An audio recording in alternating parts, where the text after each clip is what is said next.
हाँ जी, तो राम-राम भाई साਰਿਆਂ ना मैं उठ गई थी और उठते मैंने तैयारी कर दी थी गुड्डू खातर सैंडविच बनाने की। प्याज टमाटर चॉप कर दिए, तो थोड़ा सा पनीर और ब्रेड ले ली थी। फिर गुड्डू खातर फटाफट टिफिन तैयार कर दिया था, सैंडविच डाल दिया था और दही डाल दी थी। फिर ये दोनों पापा बेटे तैयार होकर चल पड़े थे अपनी अपनी ड्यूटी पर। फिर मैंने कर ली थी सब्जी बनाने की तैयारी। पनीर ले लिया था घर पर बनाया और प्याज टमाटर चॉप कर लिए थे पनीर की भुर्जी बनाने खातर। फिर पनीर की भुर्जी बन के तैयार हो गई थी और साथ में मैंने आटा भी लगा दिया था रोटी बनाने खातर।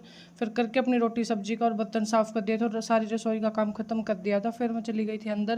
अंदर का सारा झाड़ू पोछा कंप्लीट कर दिया था और फिर मैं नहा धो के हो गई थी तैयार। और फिर मैं चल पड़ी थी रोड की साइड ऑटो खातर। स्कूटी भी स्टोर पे थी। फिर टाइम हो गया था 1 बजे का। हम दोनों आ गए थे बाइक पर गुड्डू ने लेने खातर। फिर मैं पहुंची भी सीधी स्कूल। हम गुड्डू ने स्कूल मत लेके आ गए थे घर आंदे हमने खाना खाया और फिर साथ के साथ मैंने बर्तन भी साफ कर दिए थे।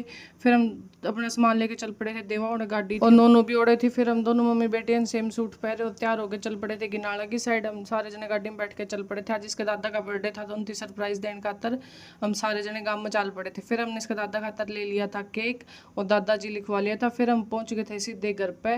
घर आंदे इन दोनों बहन भाई एक जमा चूल मैच रही थी केक कटिंग करवाने की। तो फिर इन दोनों बहन भाई ने इसके दादा के साथ केक कटिंग करवा दी थी। और फिर अगले दिन सुबह उठ के नमकीन चावल बना लिए थे उठते उठते, क्योंकि फिर हमने जाना है जल्दी सार। फिर हम सीधे सार पहुंच गए थे और गुड्डू तो इसके पापा स्कूल छोड़ने चले गए थे। फिर हम सारे तैयार होकर चल पड़े थे स्टोर की साइड और मैडम तो अपना चश्मा लगा के बैठ गई थी।